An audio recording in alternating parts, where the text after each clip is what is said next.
Assalamualaikum warahmatullahi wabarakatuh.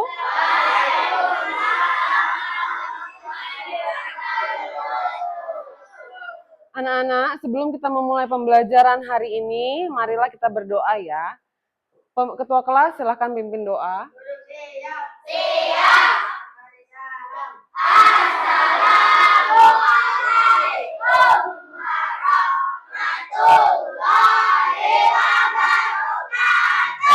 Waalaikumsalam warahmatullahi wabarakatuh.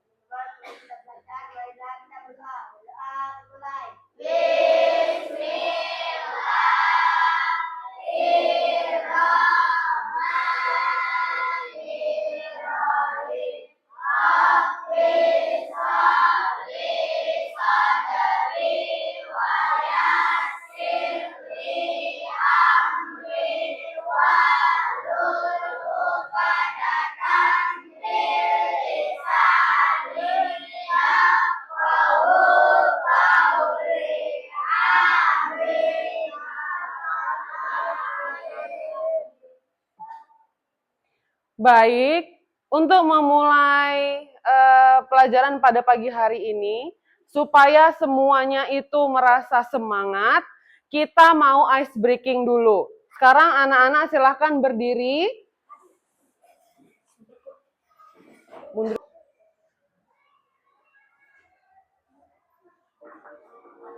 Ayo kita ikutin ya.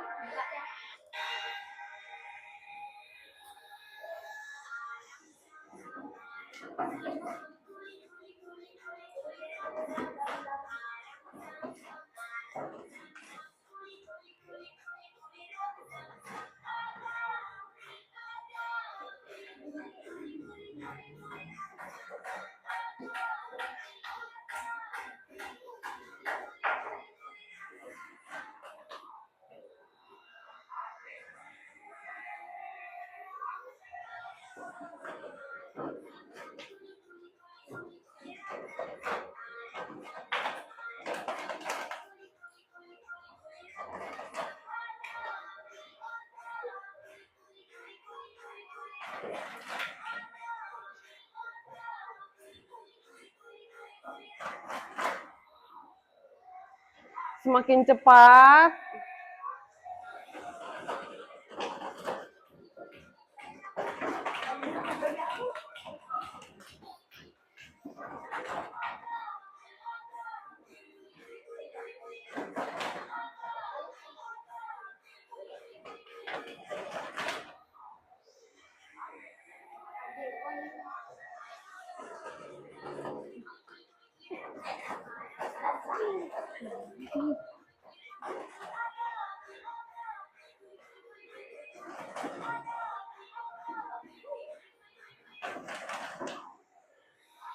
Semakin cepat lagi ya ini ya.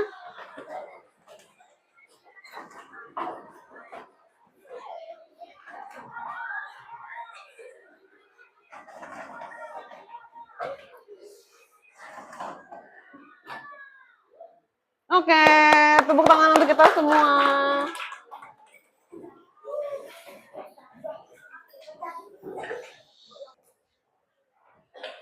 Baik anak-anak, bagaimana rasanya setelah ice breaking tadi? Apakah menjadi semangat untuk belajar? Oke, baik. Pada mata pelajaran coding dan kecerdasan artifisial hari ini, kita akan belajar tentang berpikir komputasional sebagai dasar coding untuk kecerdasan artifisial dasar. Nah, bagaimana perasaanmu hari ini? Apakah ada yang sedih? Oke, berarti anak-anak hari ini sudah siap mengikuti pelajaran coding dan kecerdasan artifisial. Nah, tujuan pembelajaran kita pada hari ini adalah Ibu mengharapkan murid-murid sekalian untuk dapat menjelaskan pengertian coding dan kecerdasan artifisial. Lalu yang kedua, menjelaskan berpikir komputasional. Lalu mengidentifikasi langkah-langkah penyelesaian masalah komputasional. Lalu mengenal prinsip-prinsip berpikir komputasional. Nah, apa sih itu coding? Apakah ada yang pernah melihat atau mendengar tentang coding? Biasanya coding itu kita gunakan di mana sih? Pada komputer. Nah, coding itu adalah sebuah bahasa yang manusia gunakan untuk memberikan instruksi atau perintah kepada robot, mesin, dan juga komputer. Jadi, coding itu adalah bahasa pemrograman. Contoh sederhana, jika tombol ditekan, maka lampu menyala. Itu adalah perintah sederhana yang bisa kita lakukan sehari-hari di rumah. Apabila kita menekan tombol, maka lampu akan menyala. Apabila kita tekan lagi tombolnya, maka lampu akan mati. Nah, itu juga yang terjadi pada coding. Manfaat belajar coding itu apa? Melatih logika dan kreativitas. Membuka peluang karir di masa depan. Nah, lalu apa itu AI? Tadi kan ada coding dan kecerdasan artifisial. Apa itu kecerdasan artifisial atau yang biasa kalian kenal dengan sebutan AI atau artificial intelligence? Seperti yang bisa kalian lihat di sini, artificial intelligence adalah kemampuan mesin untuk meniru kecerdasan manusia. Jadi mesin itu juga bisa berpikir seperti manusia. Nah, yakni berpikir seperti belajar, memecahkan masalah, dan membuat keputusan. Siapa yang pernah menggunakan AI sebelumnya? Ada yang pernah menggunakan AI? Ada yang tahu ChatGPT? Ada yang tahu Meta AI? Nah, itu adalah salah satu atau salah dua dari contoh kecerdasan artifisial yang ada di dunia saat ini. Nah, yang akan kita pelajari adalah apa itu berpikir komputasional. Sekarang coba Ibu mau kalian perhatikan kalimat komputasional. Kira-kira berhubungan dengan apa ya? Ada yang bisa menebak? Berhubungan dengan apa berpikir komputasional ini? Komputer, benar. Karena di sini ada kata komputer. Otomatis berpikirnya secara komputer.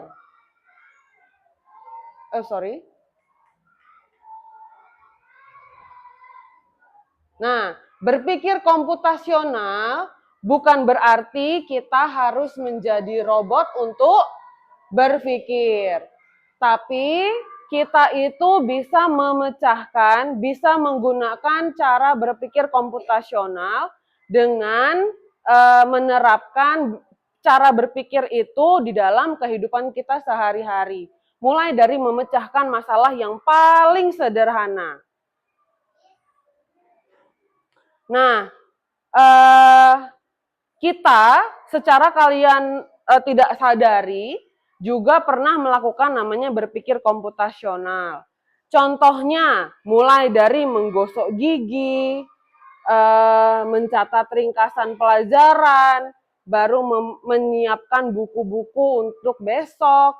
Itu termasuk apa? Berpikir secara komputasional.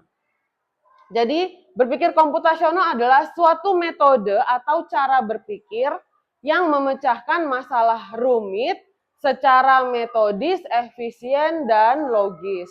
Mirip dengan cara ilmuwan komputer membuat program di dalam komputer.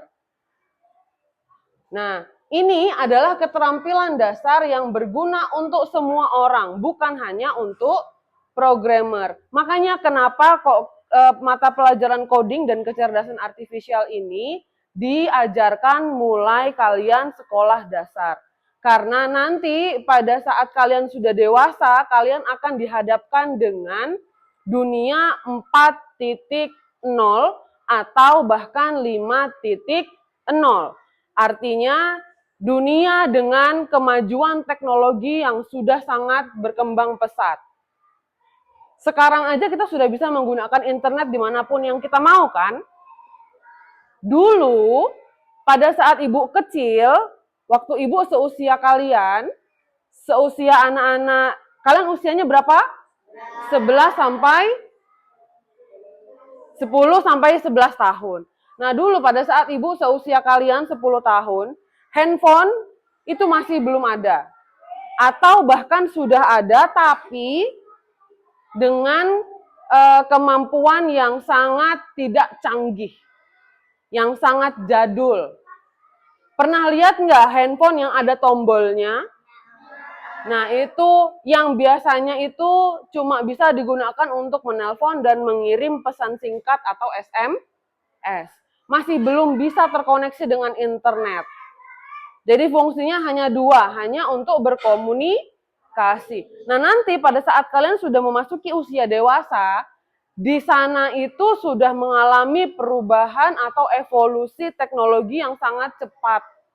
Maka dari itu anak-anak diajarkan untuk berpikir secara komputasional. Diajarkan juga mata pelajaran coding dan kecerdasan artifisial.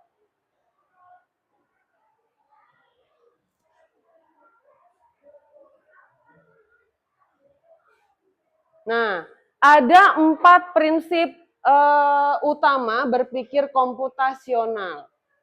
Ada dekomposisi, ada pengenalan pola, ada abstraksi, dan ada algoritma. Apakah anak-anak sudah pernah mendengar kalimat dekomposisi?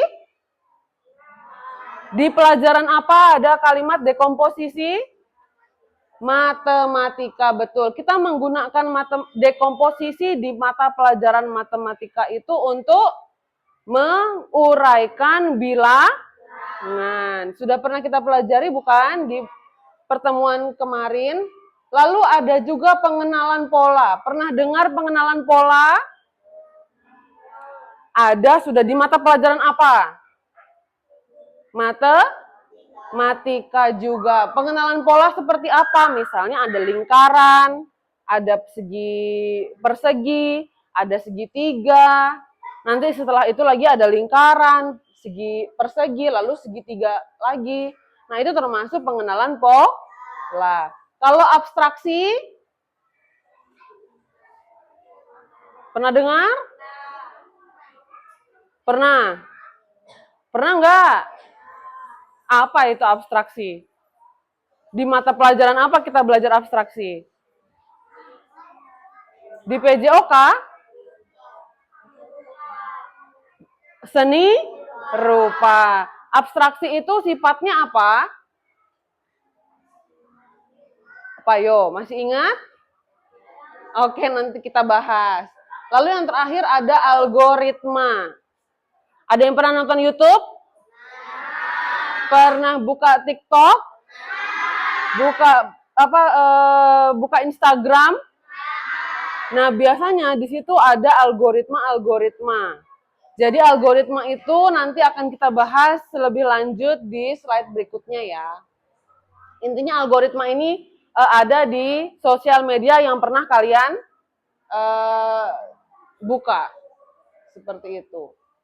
Nah, kita mulai dari dekomposisi. Dekomposisi adalah prinsip pertama dari berpikir secara komputasional. Dekomposisi adalah proses membagi masalah yang rumit dan besar menjadi komponen-komponen yang lebih kecil dan mudah dikelola. Tujuannya agar masalah tidak terlihat menakutkan dan bisa diselesaikan satu persatu. Masalah apa coba yang pernah kalian temui baik itu di rumah, di sekolah, yang kalian pikir, aduh aku nggak bisa ini menyelesaikannya. Kira-kira apa? Ada masalah apa? Apa? Ada PR. Ibu tutup pintu ya. Kurang fokus.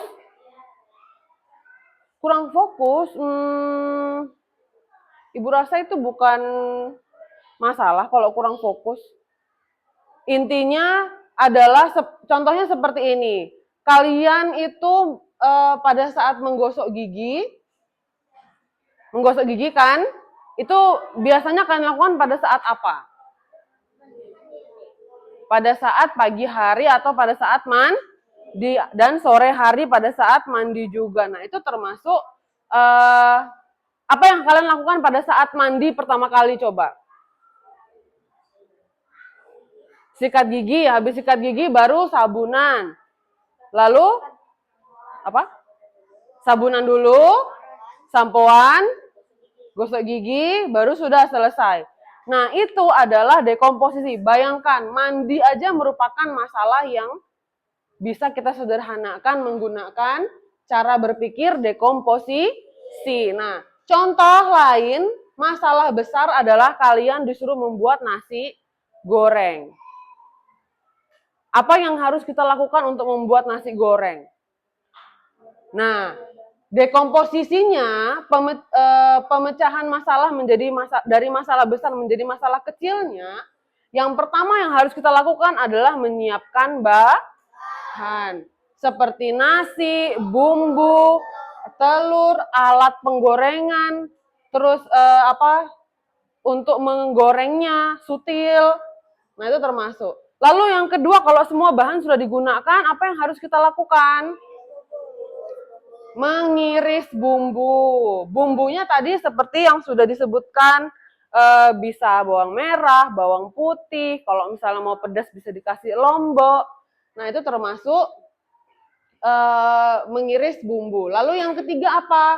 Menggoreng telur. Setelah menggoreng telur, apa yang harus dilakukan? Menumis bumbu. Lalu setelah itu mencampur semua bahan dan memasaknya sampai matang.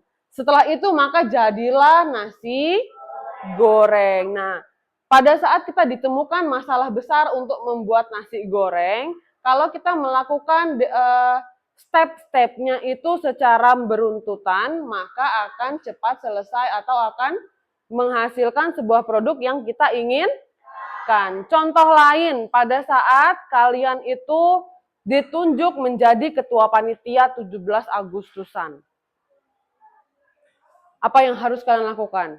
Wah, berarti harus menyiapkan lomba, harus menyiapkan orang-orangnya siapa yang bantu, harus menyiapkan bahan-bahan. Nah, itu semuanya harus dipikirkan. Itu harus dikelola, dipecah menjadi masalah-masalah kecil. Supaya ada yang membantu kita sebagai ketua, berarti harus ada juga yang kita tunjuk yang memiliki tanggung jawab untuk menjadi panitia. Panitia itu kan ada banyak, ada seksi acara, ada seksi keamanan, seksi kebersihan, seksi hadiah, seksi lomba, dan lain sebagainya. Nah, itu adalah salah satu contoh berpikir secara dekomposisi. Selanjutnya ada pengenalan pola. Nah, apa itu pengenalan pola? Pengenalan pola adalah kemampuan untuk mengidentifikasi pola, tren, atau paralel dalam data atau antara masalah-masalah kecil yang telah dipecah. Tujuannya membuat solusi menjadi lebih efisien jika kita menemukan pola. Kita biasanya menyelesaikan masalah serupa dengan cara yang sama. Contoh sehari-hari, saat membuat nasi goreng, langkah menumis bumbu memiliki pola yang sama. Bagaimana cara kita menumis bumbu? Menumis bumbu kita seperti ini kan? Ini kita lakukan secara terus-menerus sampai bumbu itu matang. Nanti kalau bumbunya sudah matang, kita goreng, kita masukkan lagi telur misalnya. Nah, itu kita aduk lagi sampai matang. Baru setelah sudah matang bumbunya, lalu masukkan nasinya. Setelah nasi putihnya masuk, masih sama dengan pola yang sama dengan diaduk secara terus-menerus sampai akhirnya nasi gorengnya jadi. Contoh lain, Misalnya kalian ingin menjemur baju.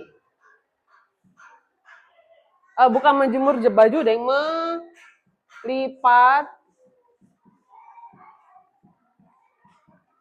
melipat pakaian. Siapa yang di sini pernah menjemur atau melipat pakaian keluarga di rumah? Nah, apa yang kalian lakukan? Apakah kalian langsung melipat semuanya, baru dicampur jadi satu, atau bagaimana? Disusunnya berdasarkan pakaian ayah, pakaian ibu, pakaian adik, pakaian kita sendiri, dan pakaian kakak. Itu termasuk pola. Jadi misalnya nggak mungkin kan bajunya ayah kalian masukkan ke lipatannya ibu misalnya. Kan nggak mungkin. Nanti ayah pasti loh, mana ya baju ayah ini kok nggak ada, ternyata ada di lipatan ibu. Nah itu akan membingungkan. Akan lebih mudah jika kalian menyusun atau memasukkan pakaian tersebut sesuai dengan pola atau kepunyaan dari keluarga kalian. Ada juga barang atau baju pakaian yang milik bersama tidak? Kalau spray milik siapa? Bersama. Kalau seperti sarung bantal milik bersama. Jadi nanti bisa disatukan menjadi pakaian atau baju yang milik bersama. Misalnya kalau kayak jaket. Jaket itu bisa kita pakai bersama tidak? Bisa nggak jaket kita dipakai sama ayah? Atau jaket kita dipakai sama ibu? Nah, berarti itu bukan pakaian atau barang bersama. Kalau barang bersama tadi seperti spray, seperti sarung bantal, sarung guling, horden, itu termasuk barang bersama. Oke, selanjutnya ada abstraksi. Apa itu abstraksi? Seperti yang bisa kalian lihat, prosedur untuk menghilangkan data yang tidak relevan atau berlebihan dan berkonsentrasi pada secara eksklusif pada fakta-fakta yang paling krusial. Tujuannya agar kita tidak bingung dengan informasi yang terlalu banyak dan bisa fokus pada inti masalah. Contoh sehari-hari saat mengendarai sepeda, kita fokus pada cara mengayuh dan menjaga keseimbangan dan juga mengerem. Kita tidak perlu memikirkan bagaimana cara kerja setiap gear atau alat di sepeda itu atau bahan pembuat ban lainnya. Detail itu diabstraksikan. Abstraksikan itu maksudnya diabaikan. Jadi kita hanya perlu memperhatikan hal-hal yang penting. Fokusnya pada saat anak-anak main sepeda, apa yang dilakukan coba? Mengayuh sepeda dan menjaga keseimbangan, melihat ke depan, fokus dengan jalan. Apakah anak-anak berpikir bagaimana ya sepeda ini dibuat? Atau bagaimana ya cara kerja roda itu berputar? Perlu nggak memikirkan hal itu untuk bermain sepeda? Nggak perlu. Contoh lain lagi, misalnya ada salah satu di antara kalian yang pergi liburan ke luar kota. Kalian pasti mengalami berbagai macam hal. Ada banyak hal yang kalian lakukan pada saat perjalanan itu. Mulai dari yang pertama, kalian bangun tidur, habis itu siap-siap untuk berangkat, lalu untuk perjalanan dari rumah menuju bandara, dari bandara menuju hotel misalnya kalau sudah sampai di tempat tujuan, dari hotel kalian pergi makan, sampai kalian pulang ke rumah. Nah itu adalah ada banyak sekali kejadian yang terjadi kan, tapi kalian mau menceritakan itu ke teman-teman kalian. Kira-kira teman kalian akan bosan atau akan tetap fokus? Akan tetap bosan kan?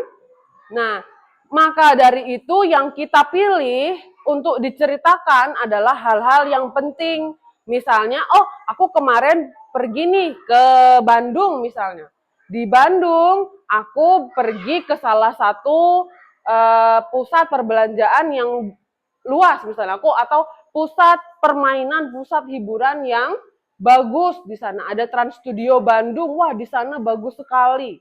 Jadi hal-hal yang diceritakan itu adalah hal-hal yang penting. Hal-hal yang tidak penting seperti perjalanan kalian ke rumah, makan, itu tidak usah diceritakan. Nah, itu adalah contoh berpikir abstraksi. Terakhir, ada algoritma. Algoritma adalah serangkaian langkah-langkah atau aturan yang jelas dan berurutan untuk menyelesaikan suatu masalah. Algoritma adalah hasil akhir dari 3 pilar sebelumnya. Jadi ini adalah pilar atau prinsip yang terakhir dalam berpikir komputasional. Ciri algoritma yang baik adalah urutannya jelas, tidak ambigu, pasti berhenti setelah masalah-masalah selesai. Contoh sehari-harinya adalah resep makanan itu, saat kalian membuat resep makanan, pasti yang pertama ada petunjuk perakitan atau ada bahan-bahan dulu, ada juga cara memasak, ada juga saran penyajiannya bagaimana. Nah, selain resep makanan, contoh yang lain ada petunjuk perakitan mainan dan tutorial cara melakukan sesuatu. Pernah lihat video tutorial di YouTube atau di TikTok nggak? Misalnya tutorial membuat kipas angin dari kertas. Nah, itu kita bisa masuk ke prinsip berpikir algoritma. Oke, ini contoh penerapan kehidupan siswa nih. Contoh untuk dekomposisi, misalnya masalah besarnya adalah mengerjakan presentasi IPA tentang proses manusia melihat karena cahaya. Itu adalah masalah yang akan kita lakukan, yang akan kita pecahkan sama-sama. Pertama, kita lakukan dulu dekomposisi. Dekomposisinya apa untuk membuat tugas presentasi ini? Yang pertama, mencari materi. Kemudian yang kedua, membuat slide presentasi. Yang ketiga, mendesain tampilan slide. Yang keempat, berlatih presentasi. Dan yang kelima, membagi tugas setiap anggota. Setelah itu, kita menggunakan pengenalan pola. Pengenalan polanya bisa mulai dari judul, gambar, poin-poin penting, manfaat, tujuan, dan yang lain sebagainya. Itu termasuk pengenalan pola. Nah, kalau abstraksi berarti fokus pada fungsi utama setiap organ penglihatan. Tidak perlu menghafal seluruh organ yang dimiliki manusia, karena kita hanya akan membahas tentang organ penglihatan.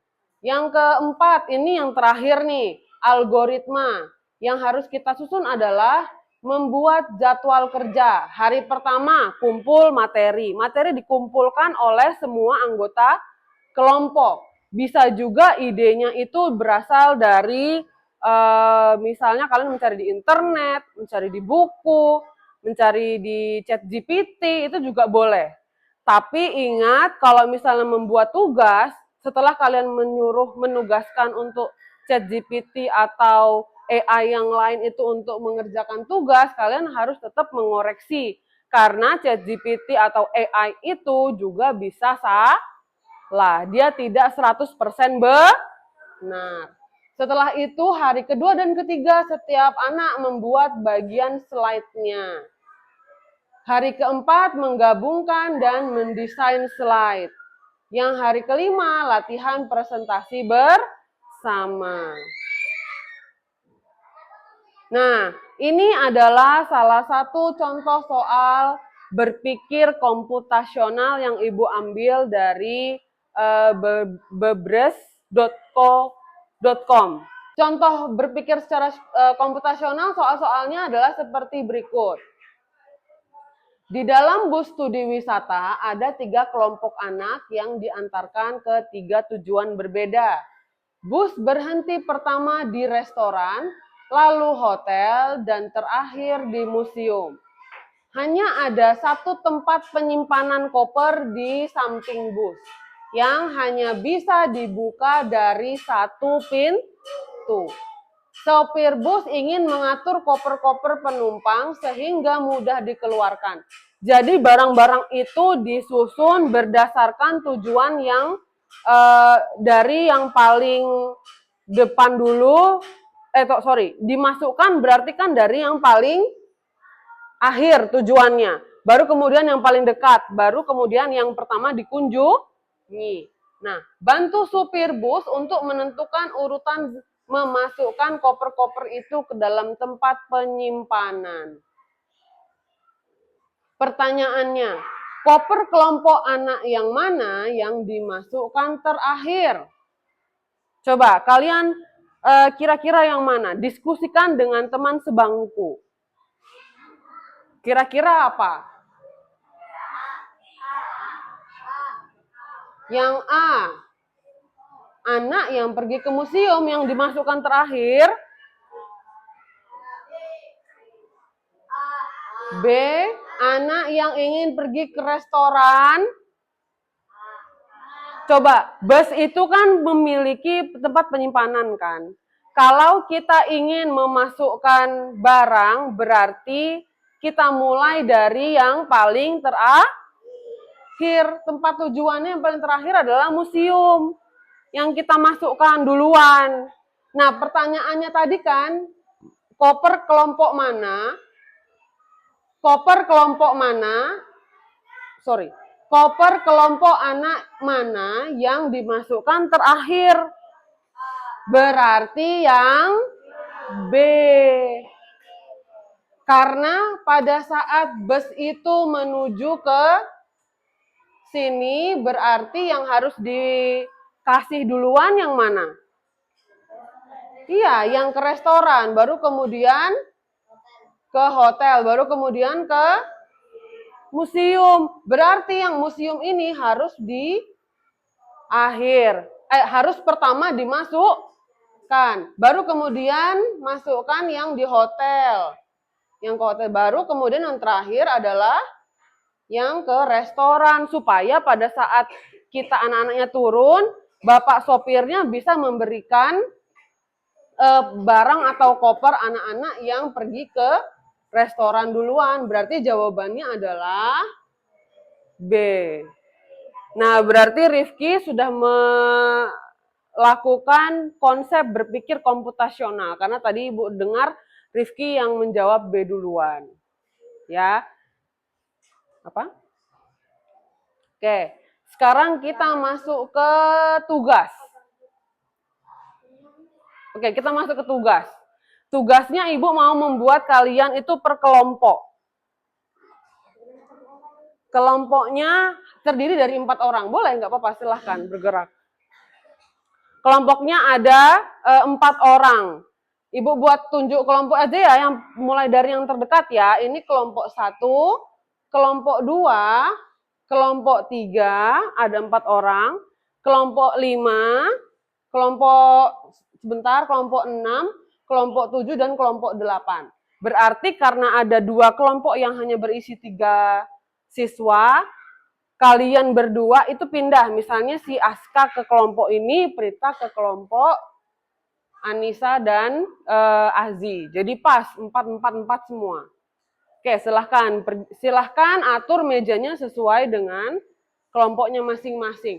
Tugasnya adalah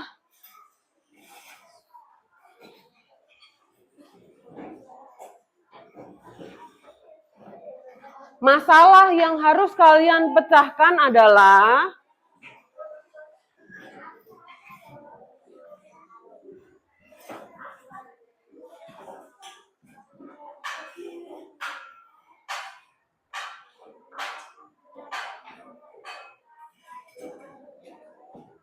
kalau tadi kalian melihat ada masalah memasak nasi goreng, Sekarang Ibu mau membuat kalian untuk bisa memecahkan masalah, memasak mie goreng. Untuk tadi seperti Ibu kasih lihat kembali ya. Agak kabur ya? Kok kabur? Nah, seperti cara menyelesaikannya mulai dari dekomposisi,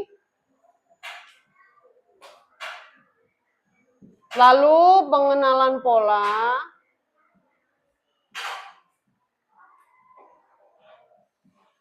lalu abstraksi, dan yang terakhir algoritma. Silahkan diskusikan cara membuat mie goreng dengan kelompoknya masing-masing. Contoh yang dikomposisi yang ini. Diskusikan dengan teman sekelompok. Ayo, mana bukunya? Keluarkan bukunya. Kerjakan di sini. Ya. Apa yang harus dilakukan dulu? Masa langsung merebus air? Ya, sebelum memulai merebus air, apa yang harus dilakukan terlebih dahulu? Nyalakan kompor dulu, bahan-bahannya nggak ada. Ya.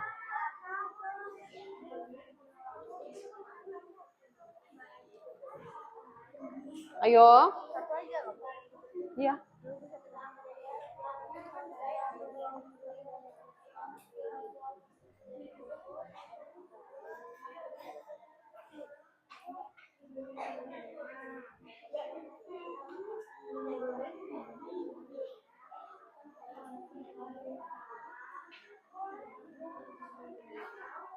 Ayo diskusi.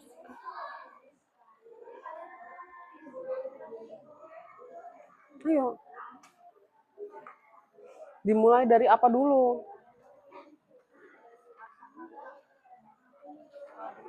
Tulis dulu kelompoknya, kelompok berapa? 1. Nggak tahu tadi berapa ya? 5. Ya udah. 1, 2, 3, 4 berarti. 4, 5, 6, 7.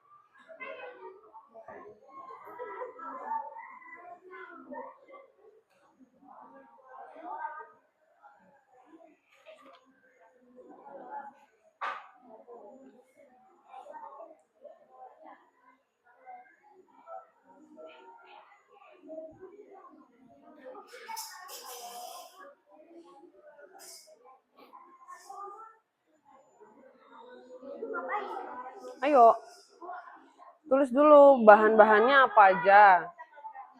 Tanggal 28.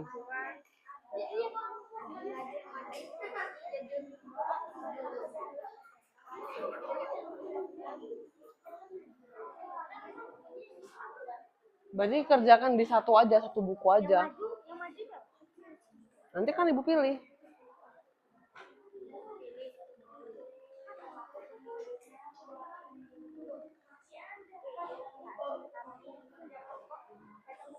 Iya, satu buku aja.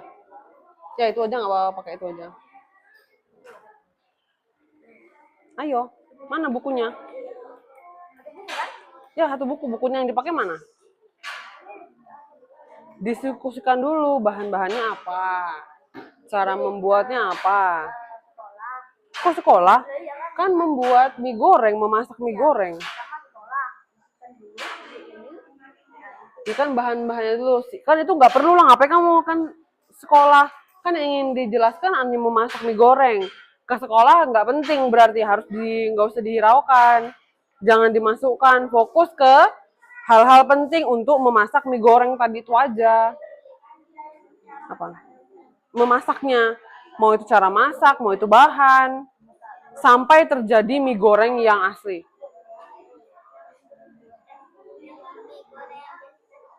Iya, mie goreng boleh mie goreng instan, boleh mie goreng yang nggak instan, terserah kalian. Karena kan bahan-bahannya kalian, diskusikan semua sama temannya, jangan bisik-bisik. Hadap ke belakang, yang betul, ayo. Ayo semangat. Majukan lagi kursinya ini.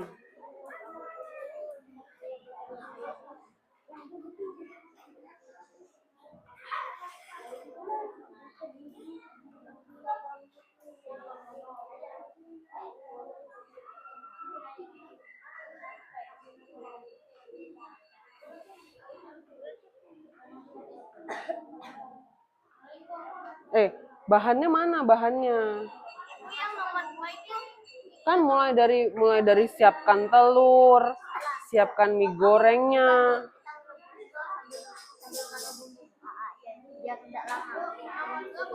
Ya boleh, boleh. Hah? Boleh. Menyiapkan bahan dulu, betul. Baru setelah itu kalian tulis, apalagi polanya. Polanya dengan memasak. Habis itu baru kalian tulis petunjuk penyajiannya bagaimana. Misalnya rebus mie selama 3 menit gitu. Baru apa lagi?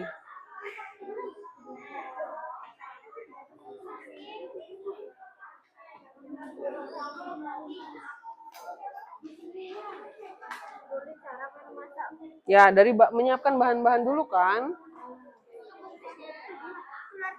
Menyiapkan bahan-bahan dulu untuk membuat mie apa aja. Kan mie nggak harus mie instan toh. Mie goreng kayak kalian pernah makan di apa? Restoran. Yang tukang mie yang goreng itu kan dia nggak pakai bumbu instan.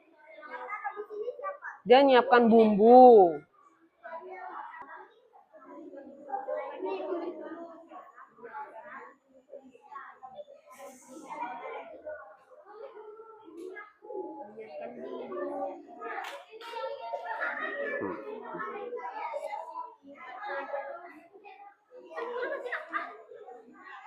Yo, ayo semangat, diskusikan.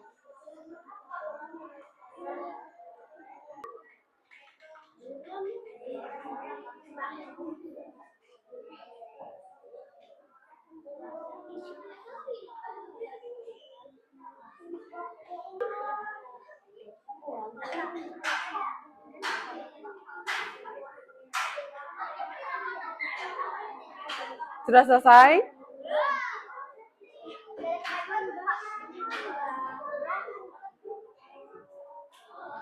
Sudah selesai? Ya, merebusnya habis direbus diapakan?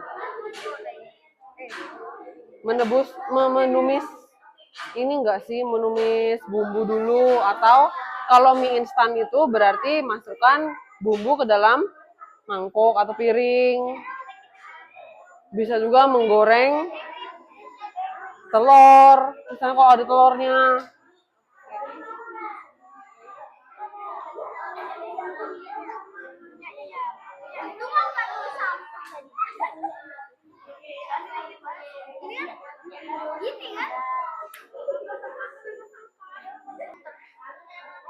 Ya, Ibu capek banget ini. Oke, sudah selesai kan? Sudah? Oke, sekarang semuanya hadap ke depan.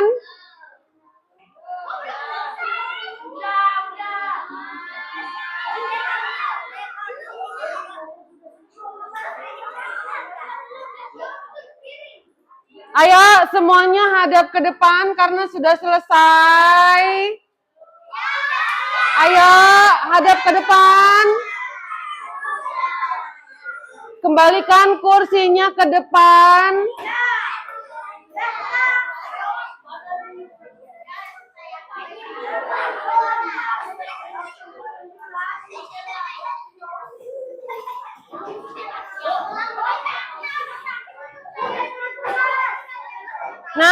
Sekarang, mundurkan kursinya.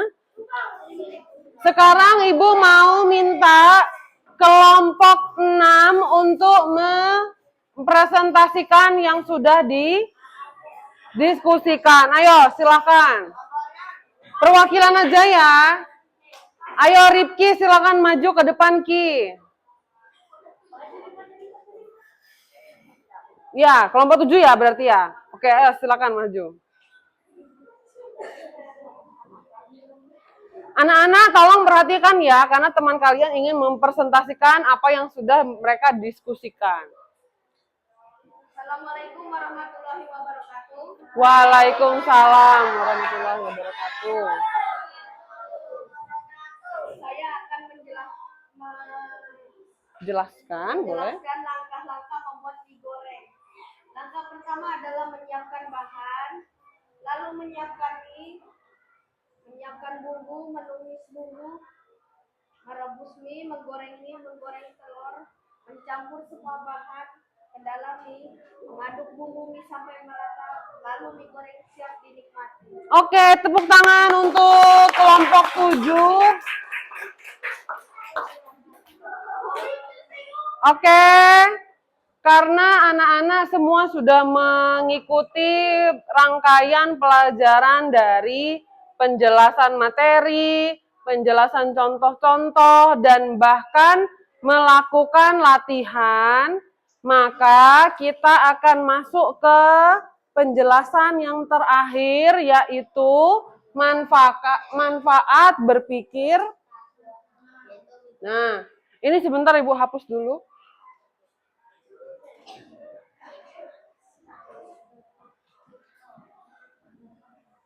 Nah, masuk ke materi yang terakhir, yaitu manfaat berpikir komputasional. Oke, attention please. Be quiet please. Oke, sekarang kita masuk ya ke materi yang terakhir ya. Ada manfaat berpikir komputasional. Manfaat yang pertama adalah melatih kemampuan berpikir logis dan terstruktur. Itu adalah yang pertama. Yang kedua, membantumu merencanakan sesuatu dengan lebih efektif dan efisien. Yang ketiga, menjadi fondasi penting jika kamu tertarik pada bidang sains, teknologi, teknik, dan matematika di masa depan. Lalu meningkatkan kreativitas dalam mencari solusi. Dan yang terakhir, membuatmu menjadi pemecah masalah atau problem solver yang lebih baik. Kesimpulan, berpikir komputasional adalah alat bantu berpikir yang bisa digunakan siapa saja untuk menghadapi tantangan apapun. Ingat 4 prinsip atau 4 pilarnya adalah dekomposisi, pengenalan pola, abstraksi, dan yang terakhir adalah algoritma.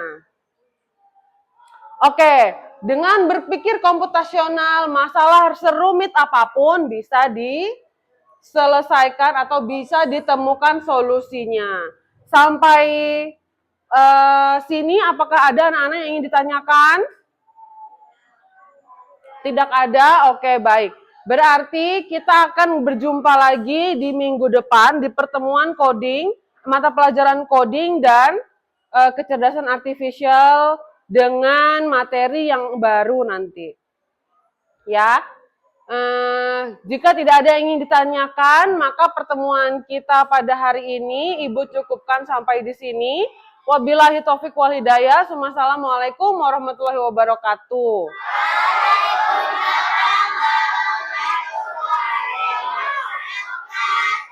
Oke, silakan anak-anak simpuni alat tulisnya dan buku tulis. Kemudian kita siap-siap untuk pulang.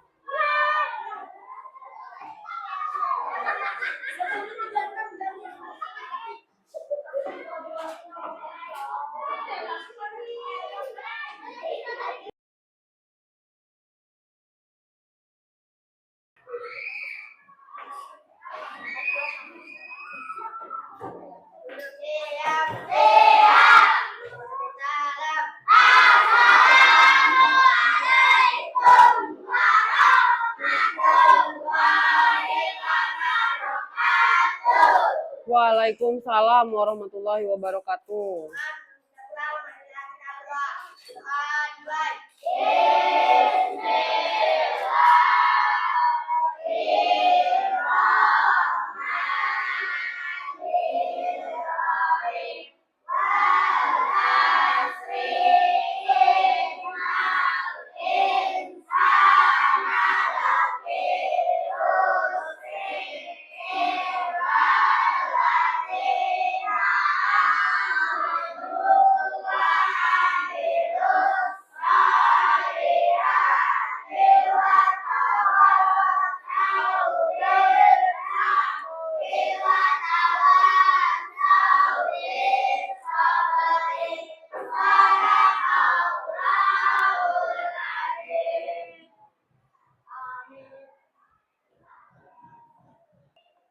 Baik, sekarang silakan boleh pulang.